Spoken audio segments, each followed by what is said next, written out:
For years now, there have been increased calls for teaching to become an evidence-based practice, as teachers have faced immense pressure to adopt the experimental methodologies and random controlled trials of the laboratory to figure out what works in education. But what does it mean to be evidence-based? What are the potential dangers of turning classrooms into laboratories? In the words of Dutch theorist Gert, the dynamics of education are fundamentally different from the dynamics of, say, potato growing or chemistry.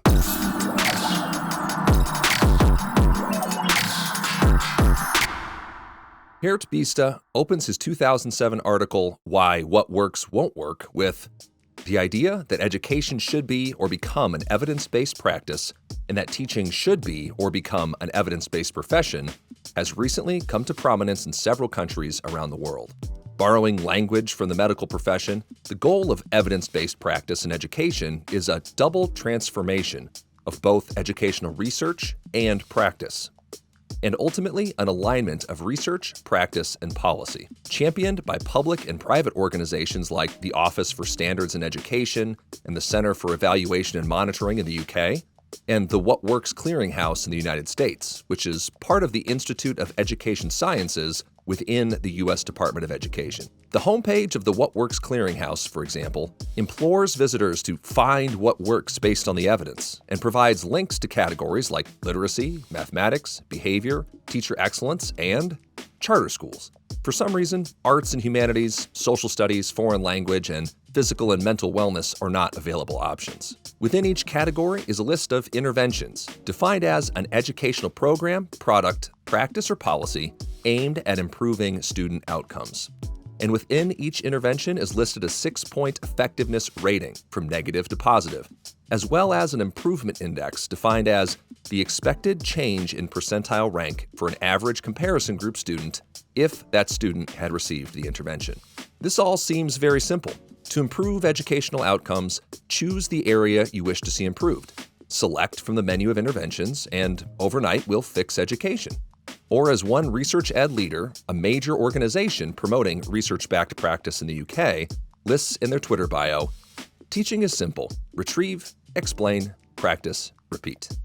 This is what Biesta refers to as a causal model of professional action, which presumes that educators administer classroom interventions to students in the same way healthcare providers administer medical treatments to patients, that when there is a specific treatment toward a specific outcome, the patient's health improves. Or in this case, an intervention is used in the classroom and a student learns.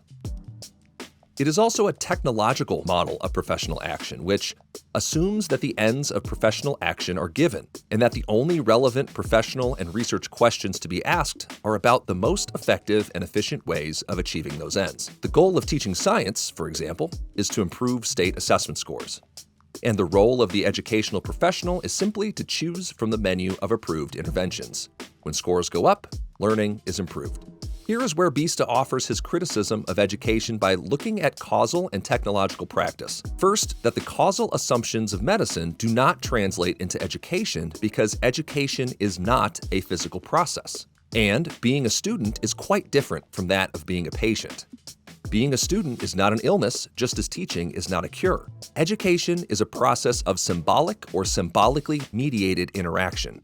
If teaching is to have any effect on learning, it is because of the fact that students interpret and try to make sense of what they are being taught. It is only through processes of mutual interpretation that education is possible. Since education does not operate through physical forces, unlike, say, the closed, deterministic systems that are relied upon in medicine, education is an open, recursive system that depends upon mutual interpretation and exchange, as students make sense of new information and teachers respond to student sense-making. In other words, learning is inherently complex and messy. None of this is to say that evidence-based practices should not be considered and adopted, only that their implementation should be rightfully understood for what it is, not objectively removed from values, power, and policy, but precisely as an exercise of professional judgment and democratic decision-making about what is desirable in education. To suggest that research about what works can replace normative professional judgment is not only to make an unwarranted leap from is to ought, it is also to deny educational practitioners the right not to act according to evidence about what works, if they judge that such a line of action would be educationally undesirable. The What Works Clearinghouse, funded by the U.S. Department of Education, implores teachers to find what works by focusing academic outcomes exclusively on literacy, math, and science, while excluding the arts and humanities. This can be best understood not as a scientific consensus, but as a political act. The inclusion of charter schools and SAT-ACT test prep as evidence-based practice is a political act. The exclusion from their website of any mention of responsible citizenship, tolerance, cooperation, and curiosity is a political act. This becomes deeply problematic in those cases in which it is argued that professionals should only be allowed to do those things for which there is positive research evidence available, an approach which has been, in my view, correctly identified as a form of totalitarianism. Focusing on what works and turning school into a laboratory can lead to unforeseen side effects. Education professor Yang Zhao argues that evidence-based education presumes a causal and technological model of professional action. Zhao outlines the ways international rankings of educational systems imposes a monolithic and West-centric view of societies on the rest of the world and distorts the purpose of education. And he makes the important case for understanding what he calls the side effects of what works, to help us understand that what works may hurt. Medical research is required to investigate both the intended effects of any medical interventions and their unintended adverse effects or side effects. In contrast, educational research tends to focus only on proving the effectiveness of practices and policies in pursuit of what works. It has generally ignored the potential harms that can result from what works. Understanding and weighing the risks versus the benefits of any medical treatment is a complicated accounting of a patient's medical history, presenting conditions, and a provider's professional judgment, where a patient ultimately consents to treatment or not based on the same kind of complex calculations. For example, in 2017, nearly 13% of Americans over the age of 12 reported taking some kind of antidepressants in the last month. Selective serotonin reuptake inhibitors, or SSRIs, are among the most commonly prescribed drug treatments for depression and anxiety. And they work by preventing the body from reabsorbing the feel-good neurotransmitter serotonin, causing the body to use it more efficiently. However, some people report side effects: tiredness and insomnia, nausea and dizziness, weight gain and sexual dysfunction, even increased suicidal ideation that may escalate if their dosage increases, causing them to stop taking the SSRIs entirely. This can lead to an additional series of unpleasant but brief side effects as the brain readjusts to the changes referred to as antidepressant discontinuation syndrome.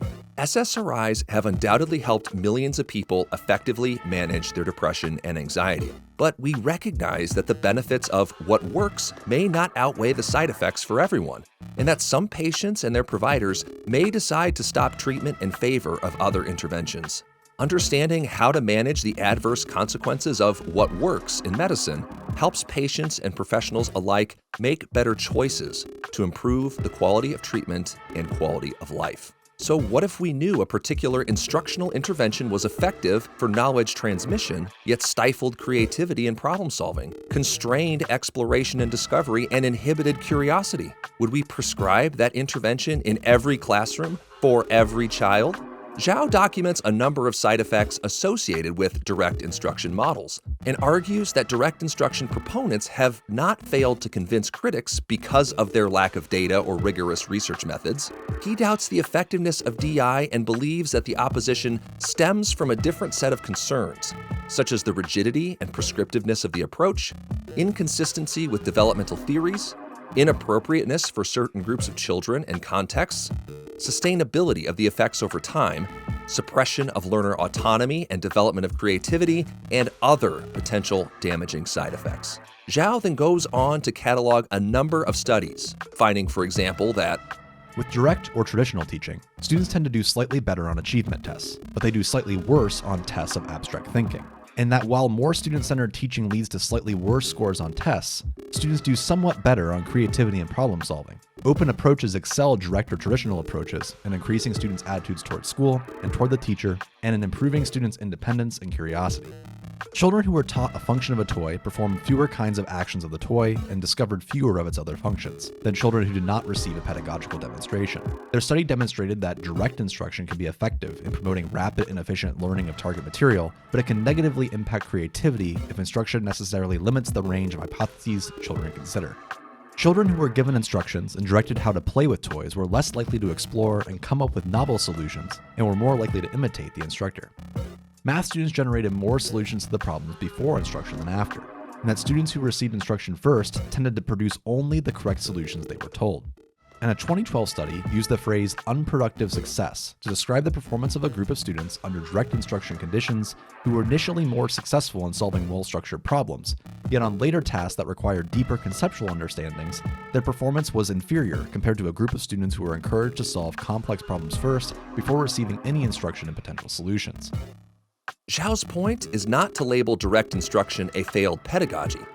After all, we would not call SSRIs a failed drug intervention because their side effects overwhelm some patients. But how can educators make a professional decision about what works without also understanding the potential for unintended consequences?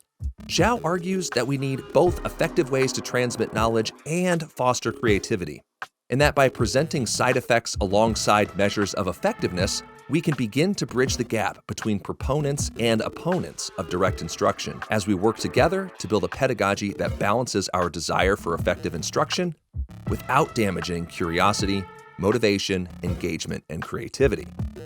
A one-time treatment of direct instruction is unlikely to inhibit children's curiosity and creativity for life. But what if children are exposed to only direct instruction for 12 years or longer? Would it cause them to become less creative? It turns out there is some evidence that curiosity has already been a casualty.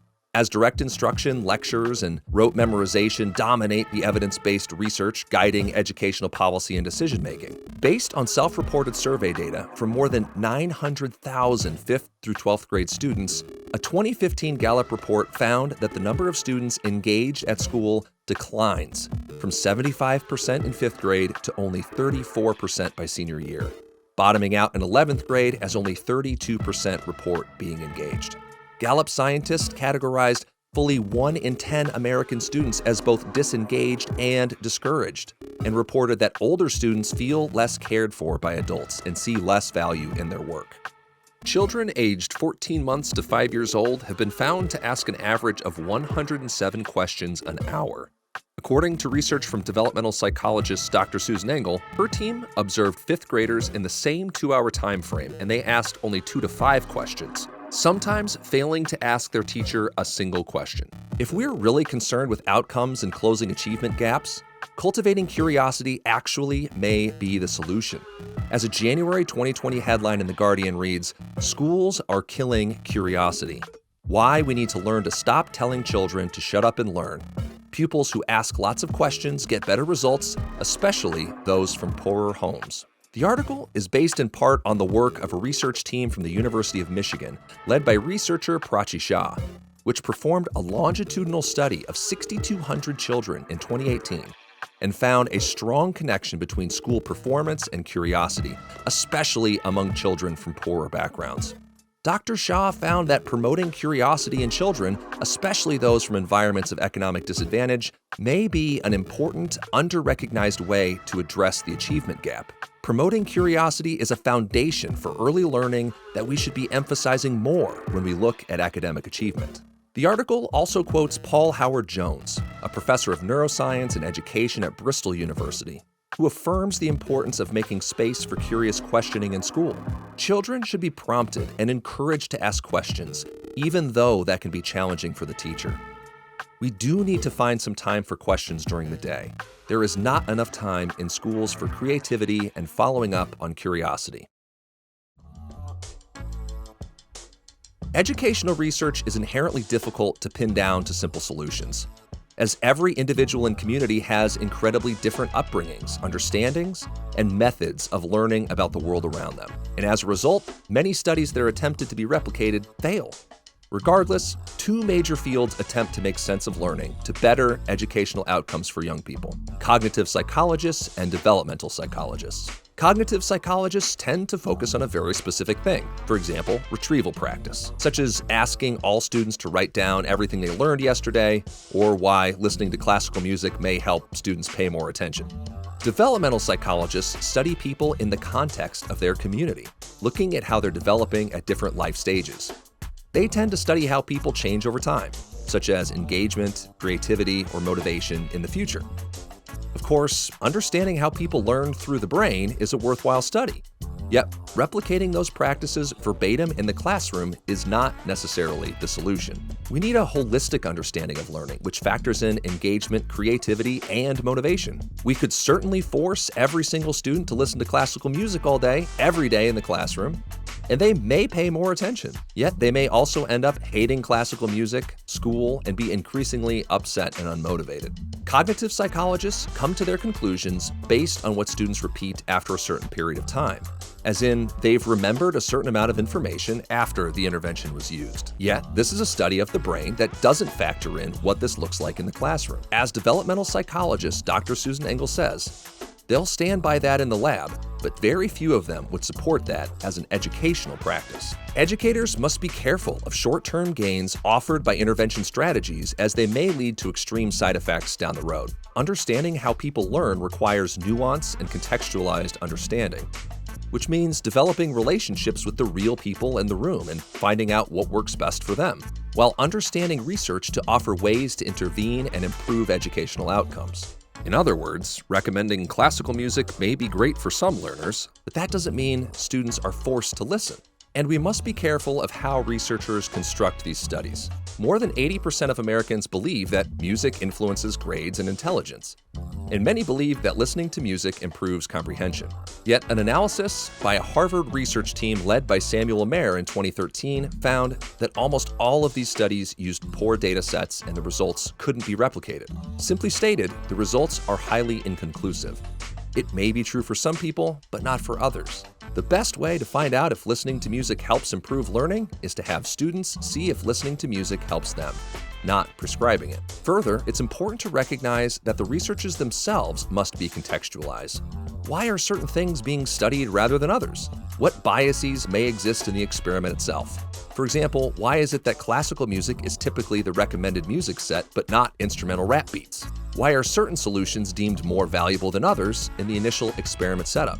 And what happens when we create classrooms that mirror labs to increase test scores? Down the road, students are not only disengaged and unmotivated, they dislike school and anything academic. As adults, Americans are not likely to vote, to read for pleasure, or to understand basic scientific or mathematical principles. An obsession with strategies that increase memorization in the short term isn't translating to a learned nor emotionally well populace.